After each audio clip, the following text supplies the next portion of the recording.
make getting reviews a priority. And I would do Google, I would work on Facebook, things like Houzz, but I would prioritize Google for sure. Hey, welcome back to Builder Funnel TV. In today's video, we are going to talk about construction marketing ideas. Now, I know if marketing isn't what you do every day and all day, sometimes you can have trouble coming up with ideas, new things to try, new things to experiment with, or maybe you feel like your marketing program is just a little bit tired. So hopefully this video will spark some creative juices and some strategies that have worked well for us that you can implement for yourself. So let's dive right in. First thing is content marketing.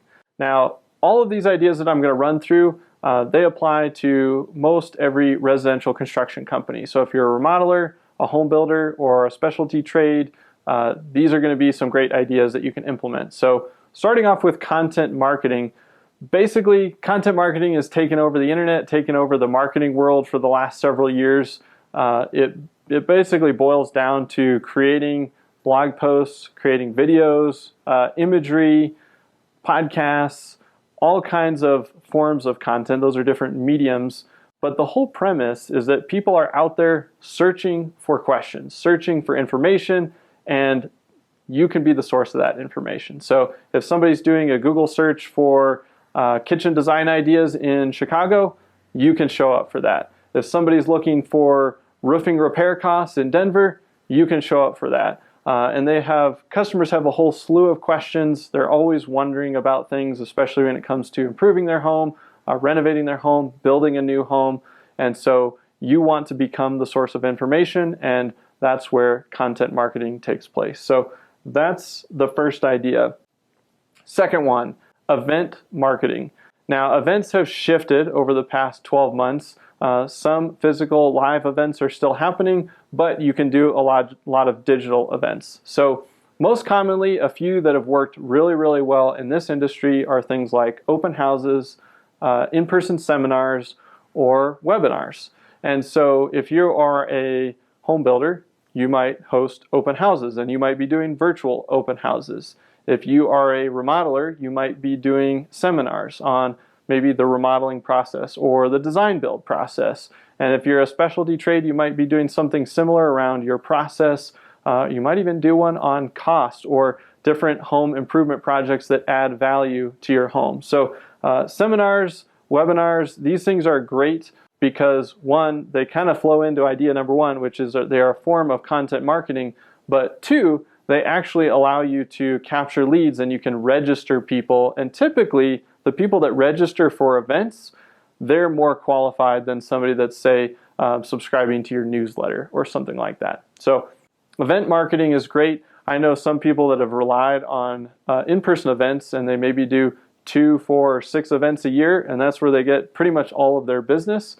So if you're not doing event marketing, I think there's a big opportunity to, say, start out with something simple like a webinar, and you might try, doing one quarterly or do a couple this year and see if you can ramp up your lead generation with that idea. Idea number 3, yard signs. So this is something that maybe a lot of you are doing. Maybe you're not doing this. I highly recommend you do it, especially if you want to penetrate certain neighborhoods and zip codes.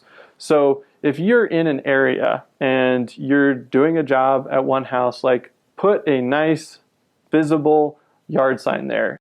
Really strong branding play there. When people are driving by, they can see it. But if you start doing multiple projects in the same area and you start getting 2, 3, 4 yard signs and people are starting to see that, it can be a great way for you to get more and more work out of the neighborhoods that you really want to do work in. And so I find that most companies, they say, yeah, if I could just do work in these 2 zip codes or these 2 neighborhoods, that would be the best. That's my ideal target market. They're the right household income or right household value or whatever it is.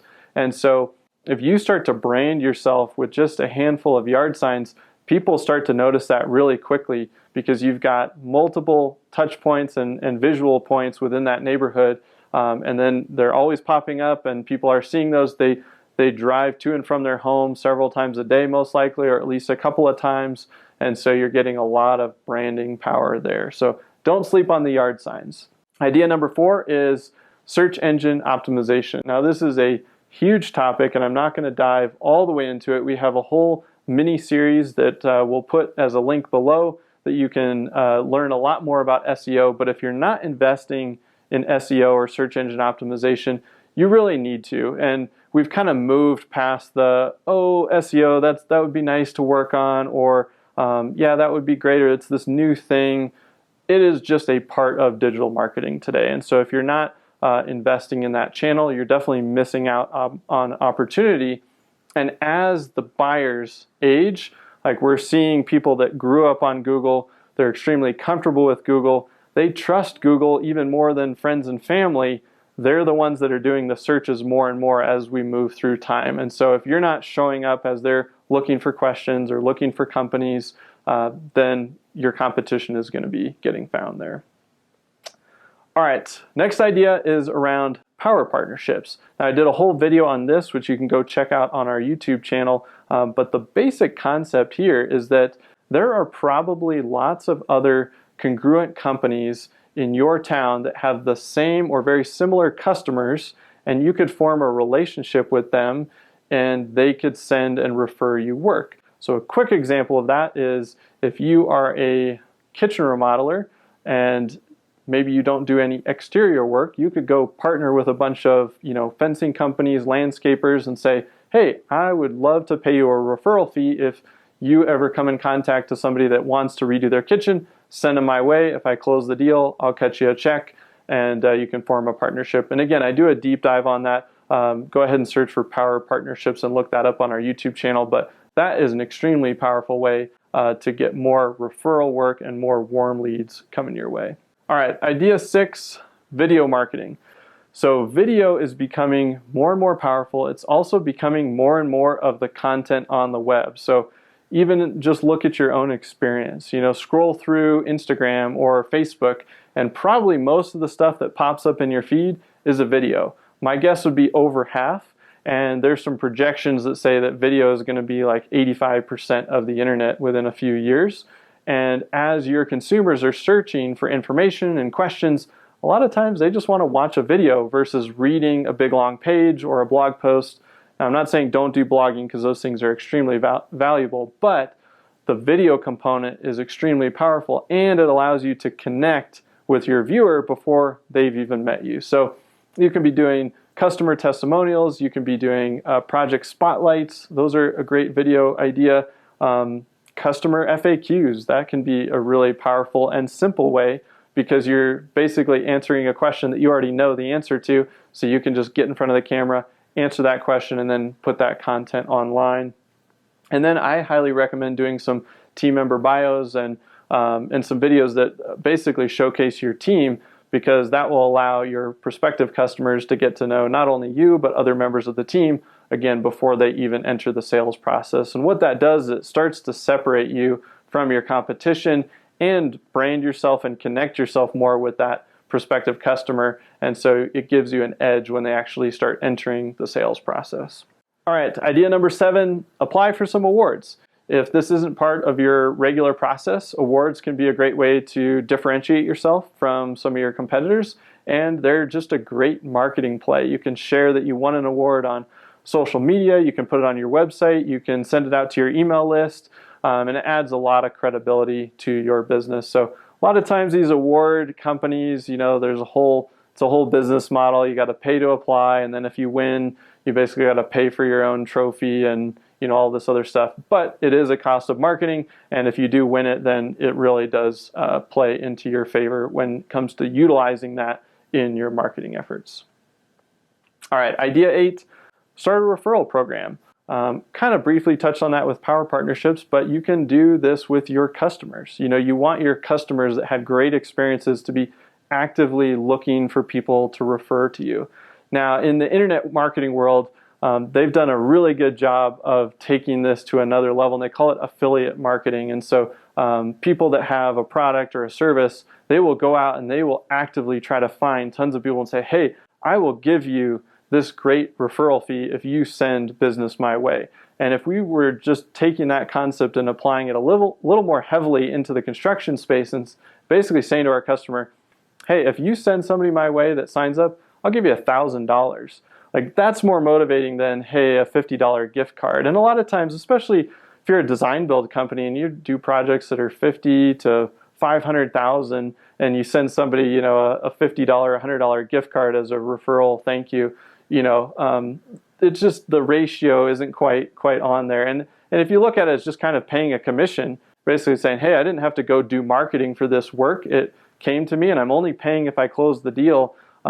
See what you can work within your numbers and ramp up that referral fee. And I think what you'll find is that people are a little more incentivized to refer work your way.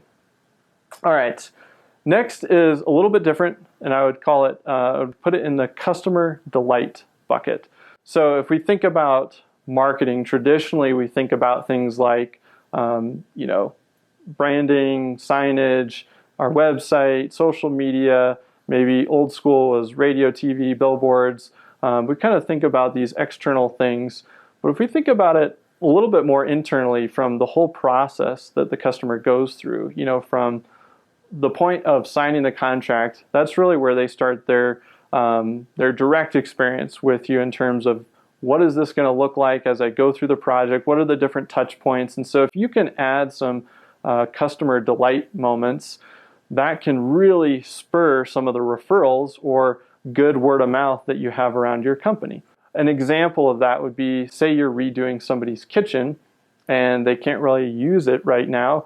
Maybe a couple of times throughout the project, you send them, you know, a DoorDash gift card or, you know, hey, dinner's on us, and you throw them $100 or something like that so that they can, you know, get dinner taken care of. They can't utilize their kitchen, they can't cook, and so you're that's a very personalized way of, you know, delighting them during the process. If you can kind of figure out ways to insert a few of those throughout the process, they're going to really feel that experience in a positive way, and they're more inclined to, say, just hop on social media and say, wow, our remodeler just, you know, bought dinner for us since we can't use our kitchen, and they're kind of talking about what's going on in their lives, but they're able to mention you, and they might just mention that to some friends and family. So I think that whole customer delight concept is really powerful, and if you think about your whole process from start of project to end of project, you can probably find 3 to 4 touch points within there that you can personalize something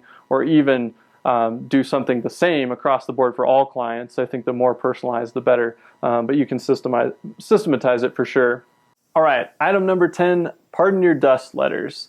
Now, I think these went a little bit out of style when everyone just shifted away from traditional marketing like radio, TV, billboards, and direct mail. But I think this is a really good opportunity, and you can kind of sidestep a lot of the cost, which is the postage, by just hiring a teenager. So here's an example of how this could play out. You know, you're working a job in a neighborhood that you really want to be in, and so you have basically 3 sets of letters. The first letter is, hey, we're in your area. We're going to try our best to keep everything clean. We want to be a good steward of your neighborhood. If you see something that looks off, give me a call. Here's my personal cell or email or whatever it is. And then you just have a teenager canvass, you know, the 100 or 200 homes surrounding that job and drop that, you know, at their doorstep or stick it inside their door or whatever it is. So that's letter number 1. Then partway through the project, you can have another one and say, hey, we're, you know, kind of making good progress. Again, let me know if you, you know, see something funny. Oh, and if you have been thinking about this type of project, you know, feel free to give me a call as well. And then the last one is, hey, you know, we're just wrapping up, you know, super grateful that you guys let us come into your neighborhood or whatever, something like to that effect of like, we're wrapping up. Hopefully we did a good job and kept everything clean. And then you kind of, again, make another plug to, hey, if you've been thinking about this type of project, we'd love to help. We're in the area. You know, so, you know, maybe you can do even just like a little discount or like $200 off or something. But basically like, cause we're in the area and so it's more efficient. And so you can make kind of that last push. But again, you kind of get 3 touch points throughout a project. And again, you could do this. And if you start spiraling within a neighborhood and people are always getting these letters, they're like, oh, wow, they worked on that neighbor and that neighbor and that neighbor. And I keep seeing the signs and I keep getting the letters. Like now you're really starting to make a big impact. And again, do this in the neighborhoods that you want to be working in. So if you land a job somewhere, you're like, this isn't ideal, but I'm happy to have this one job. But then you get one in the neighborhood where you're like, I want to just work here. Do it there. You know, spend the time and the energy and the money to do it that way. All right, item 11, testimonials and reviews. In today's world, this is super, super important. So getting Google reviews, not only does that help with your local SEO, but it's really powerful when people do a search and they're comparing. A lot of times I just think about my own experience. And when I go to Google and I'm looking for a new restaurant or a new X, whatever that is, I look at the reviews, and if there's like a few in the 4s and the 5s, like anything that's below that, I'm not even going to touch. I'm not even going to look at. And so probably that's how a lot of people navigate, is they're looking at maybe the 5, 6, 7 options that come up in their Google Map search, and they're going, well, these are 3s, or these are, oh, that person only has 1 review, and these 2 people have 20 plus. Great, I'm going to look at those 2, and boom, like you're already eliminated. So make getting reviews a priority, and I would do Google, I would work on Facebook, things like Houzz, but I would prioritize Google for sure. And then any testimonials you get, you can showcase those on your website, on your social media profiles, and you can really leverage those in other ways. So if you're not doing that, I would highly recommend making that a priority. This year and every year, just have a regular process of gathering more and more reviews, because as you continue to do that, it's going to be tough for people to keep up. If you get to 20, 30, 40, 50 reviews and all of your competition has 3 or 4, it's kind of a no-brainer for people looking at that. All right, item number 12, you're probably very aware of this one, but social media. And I have this in here because I think a lot of people just feel like they have to be on social media. And I guess what I want to highlight in this section of this marketing ideas video for your construction business is not just get on social media, but really think about, do I want to be on social media? The answer should probably be yes, but which channels do I want to participate in? And then participate in them. Don't just be there. So if you're finding that, hey, a lot of your audience is probably Instagram users, or they're on Facebook, or they're on Houzz, and my guess is probably those are your top 3, say, okay, I'm going to commit to posting a certain number of times per week, and I'm also going to add some personality to it. So yeah, I'm going to share blog posts, I'm going to share articles, I'm going to share photos, but I'm going to commit to getting my face out there, or my team's faces out there. I'm going to share some of our company core values or our team members, and add that kind of, who you are. And if you think about social media on the personal level, that's what you're doing. And so what you're really trying to do that at the business level is share a little bit more of your company personality, so that as people find you, and then they probably will find you on Google, they'll go check you out on social media. And so it acts as kind of this trust builder, or this verifier, like, oh yeah, this company's legit, or yeah, they're posting actively, and oh cool, I can meet some of their team members and see some of their projects. My experience has been in the residential construction space, social media, if you're doing an amazing job, it's going to be a lead generator. Most people aren't doing an amazing job, they're doing a pretty good job. And if you're doing a pretty good job, that's fine. Just look at it as, hey, this isn't going to generate a lot of leads, but it's going to help build my brand. And when people find me on Google, or they find me on another source, they're going to go check me out on social media. And so if you're thinking about it from that perspective, it will sometimes dictate and change the way you create content and the types of content you're creating, but you also won't put as much pressure on yourself to say, gosh, social media isn't generating the leads. Yeah, but it could be influencing the leads. And so look at engagement, look at some of the traffic that you're getting from those channels, and look at it from some of those other metrics. And then again, you may be investing more of your time and money into ranking in Google, or maybe your paid search, or some of your event campaigns, and some of these other things that generate the leads. You're saying, okay, social media is important from a brand building perspective and a trust building perspective. All right, final idea that I'll leave you with for today is this concept of premium content. And if you've followed some of our other videos and gotten to know us, you know that this is a massive opportunity. I talk about it some in the lead matrix video, which you can check out. But this is basically when somebody arrives at your site, you've got a lot of free content there. It's blog posts, it's pages on your website, it's content that they can just consume, right?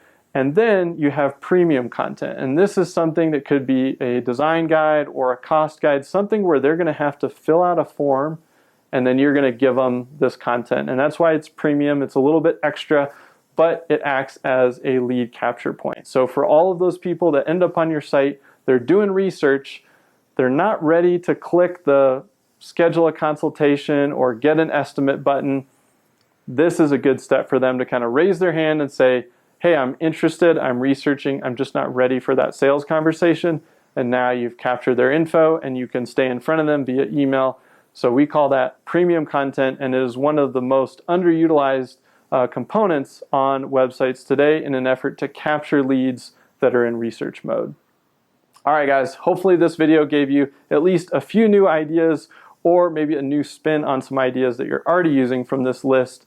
And I hope that this will spark some creativity, some more fun, or maybe just give you kind of the confidence to keep proceeding with some of these ideas as you move forward with your marketing plan. See you next time here on Builder Funnel TV.